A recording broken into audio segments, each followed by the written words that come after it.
As far as World War III scenarios go, this is easily the most forgotten one, but I would probably put it in my top 3 most likely. If you forced me to choose exactly how World War III would start, this has got to be the top 3.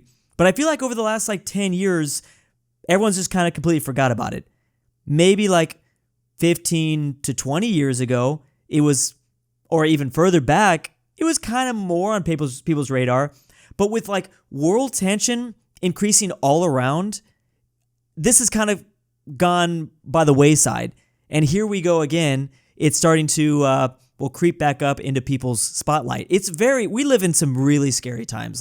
This is starting to really eke me out, just kind of the things that are going on in the world with the Russian-Ukraine war, with now India and Pakistan, with Israel and Palestine, the threats of, going to war with Iran. I mean, this is, China, Taiwan, possibly Korea, the Korean Peninsula.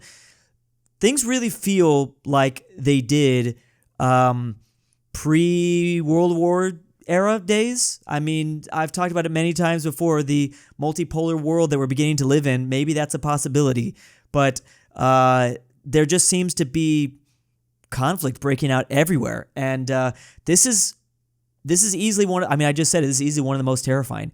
The India-Pakistan war, because might I remind you, both of these powers are nuclear powers. These are 2 nuclear powers, and they cannot be told what to do. They are going to do whatever they're going to do. And it's scary because when you look at, when you're judging by the 9 countries that have nukes right now, out of all the 9, you got the USA, the UK, France, Russia, North Korea, China, Israel, Pakistan, India. Those last two hate each other by far the most. There aren't other nuclear powers that despise each other and that have a massive border with each other like those two. China and the USA, we don't necessarily like each other. And China and Russia's relationship is a little bit rocky at best. For the most part, UK and France is fine. Israel doesn't directly border. Obviously, Israel has enemies, but Israel doesn't directly border a nuclear power. But India and Pakistan, they both have nukes. They both directly border each other, and they've despised each other for a really, really long time. The tension is so deep. It's actually kind of incredible that, well, first of all, the Kashmir conflict has been going on for a very long time.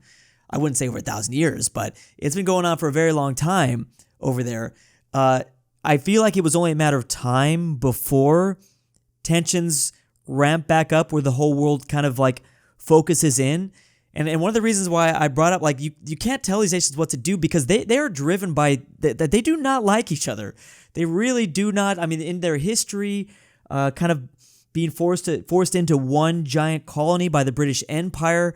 Then you have the partition where the Muslims go to Pakistan and the Indians stay or go to India. These are some deep-rooted faith issues, cultural issues. And again, they both have nukes. Meanwhile, China also has nukes, and they're over there too. Maybe the best mediator is China, but honestly, I don't even know. I mean, it's hard to say who is the closest ally to, in terms of nuclear powers, to those nations. They say during the Cold War, the USA was pretty close with Pakistan. India was kind of a neutral power. India really doesn't like China. Pakistan's just kind of, I feel like both powers kind of do an equal amount of just playing both sides. They just try their best to, whatever works out for them, they'll be whatever. They will be whatever side, whatever day they want to be. And this is the scary thing. Now I really hope in the past historically they've figured it out and tensions have calmed down. But India really seems really pissed off. I can say on ground level, as someone that's frequents these corners of the internet, the geopolitical corners of the internet, India's really, really mad about this one.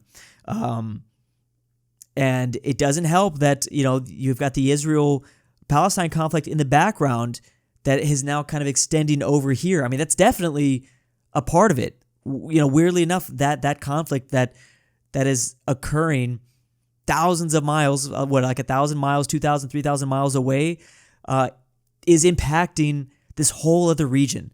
And it's so crazy because when you look at it from a map, the Israel-Palestine conflict is very limited just between those two nations, but it expands so much further to the Islamic world, obviously all the way to India.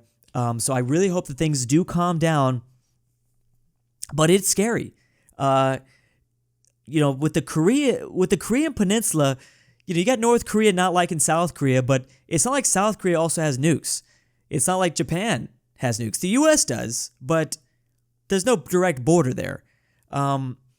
This is the direct border, and again, like I said in the very beginning of this video, it's like this is becoming a little worrisome. I gotta be honest. Like, I don't know if anyone else is slightly freaking out. I don't know if I'd say I'm freaking out yet, because I do think that we just live in an age where information is just everywhere. So even like little things get completely blown up. But the amount of conflicts that have occurred over the last 5 years is insane.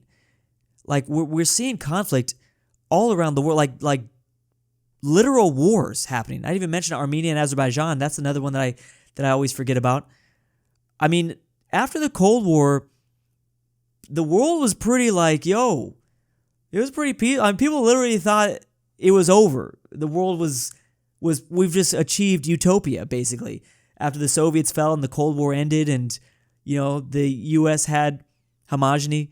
I mean, you could say that some of the U.S.'s actions right now is basically a big reason for our actions right now is our worry for the division of power that's happening. We clearly are not the number one power far and away, and a lot of people would argue that we're not even number one anymore. China is number one in some categories. I don't know if I would agree with that, but with the way we're acting right now, there's clearly people in power that worry that we are not number one, or we will very soon not be number one, or if we don't change things, we are not going to be we're going to start isolation again. And that's literally something that we've done throughout our entire, U.S. history. Is we love to turtle, we love to stop worrying about the affairs of the rest of the world. And I know that sounds nice, but I've made videos about how we can't do that, because ultimately it doesn't last very long, because then chaos breaks out in the rest of the world, and then, in the case of the world wars and the Cold War, it's only a matter of time before the U.S. gets pulled in eventually. So yeah, I mean, yeah, it does just feel like we are living in the back in the Empire days, where there's all these different competing powers. You got the Russian Empire, the British Empire, the French Empire. You got all these the German Empire. You got all these things that are occurring, and India is definitely one of them. They are going to be a major player heading into 2100. You got India, you got China, you got Russia. Because of their military specifically, they've got a lot of other problems. The U.S. will be a threat. Europe as a whole. There's a lot of things happening, and we are literally going back to a time where human beings are beginning to be like the. Here's the thing: when you look back in history, like the last 100 years is unheard of. We've never done that in history. There's never been. Well, I shouldn't say never. You can go back to like the Three Kingdoms. You can go back to like Rome, India, China.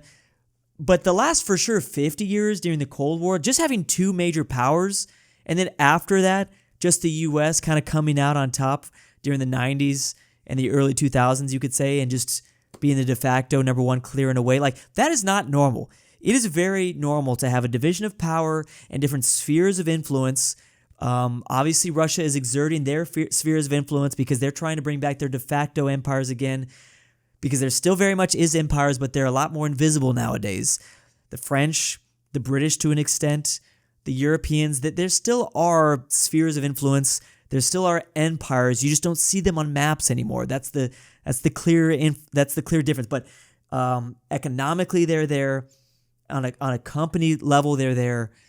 So that's literally the race that's happening. And when you have spheres of influence like this, there's a bunch of little mini wars that happen all around the world, and you kind of just pray that some of the bigger powers don't get into it. And we can't have that in a world with nukes. In a world with nukes, like we cannot afford to have something like that happen. So I hope that India and Pakistan, figure it out. I have faith that everything will be okay. But we need to hope that tensions do not continue to rise with those two specifically, because that is the one place that is extremely unique in the sense that two nuclear powers with a massive border that absolutely despise each other, that might I add, have disputed territory. There's not a clear line in the sand that is drawn between those two nuclear powers up there in the north with Kashmir. That's crazy to me. Like we're all not in agreement of who controls land up there, and then they're both nuclear powers. That is really concerning. Hopefully, economics seems to be the thing that keeps massive countries from going to war with each other. Like a tie between, like with the Cold War, there was no economic ties between the U.S. and the Soviet Union, not really. Versus now, China and the USA, we've got lots of economic ties, but as we begin to cut those ties, well, it would theoretically be a whole lot easier to go to war.